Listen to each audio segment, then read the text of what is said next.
Hello and welcome everyone. Today I have a rather interesting coin. It's number 2 of a 3 coin series. It's of course sent in by the Silver Trader. So Martin's sent this in for me to cast my eyes on, give you my honest thoughts and opinions, and share with you some information that is pertinent to this coin right here. Anyway, if you like what you see, make sure you hit that thumbs up button. Always leave a comment, that does help. I always respond as well to everybody. And finally, check the links down below where you can find a link to Silver Trader, the Precious Metal Forum, and my own personal website, AceBullion, where there's plenty of hand-poured silver, statues, figurines, bars, you name it, up for sale at some reasonable prices. Anyway, here we go. Let's find out what this is all about.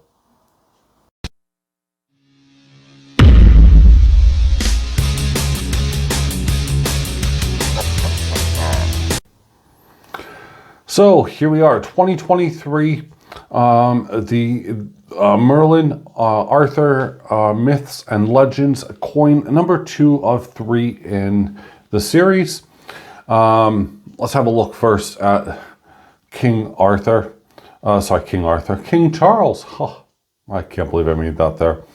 Has a £2 denomination on this side, and as you can see, there is already a little bit of, well, minute details that are a little bit obscure. Now this is one that I've had for quite a while now. I've been meaning to do a review, and as you guys know, I've been rather ill, so apologies for that. Luckily my storage and my case here, it hasn't developed any kind of milking or any further damage, so that's actually pretty dang good.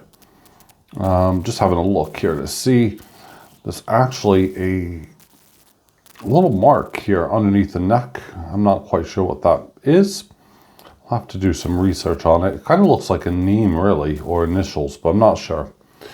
Anyway, so this is number 2. It's made by the Royal Mint, so you could expect typical Royal Mint standards. Although, for the most part, I'm actually surprised about this coin so far.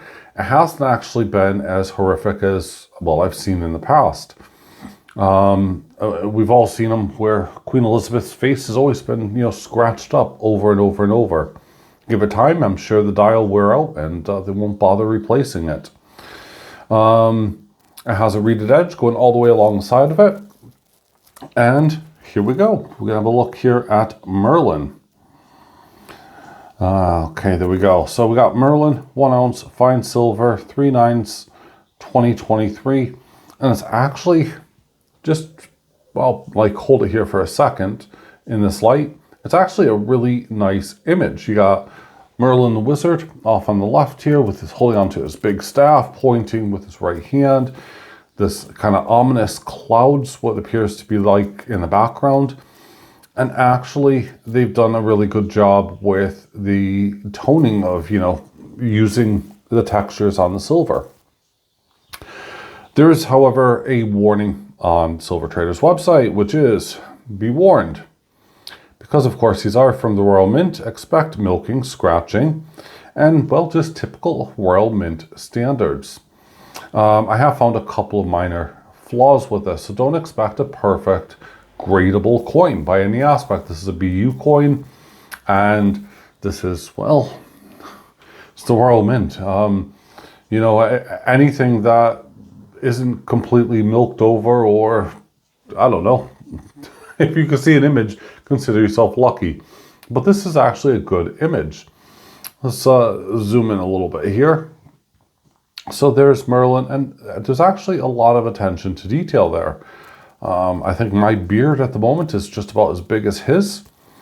We have this really cool background, which is really, if you're taking a look at it, let me try to get a little pencil-y thing here. Right in between there, which is causing the camera to go absolutely ape, are these really, really cool variations in the textures. I have to say I do like that. I think that's a rather new feature, and is something that's kind of cool.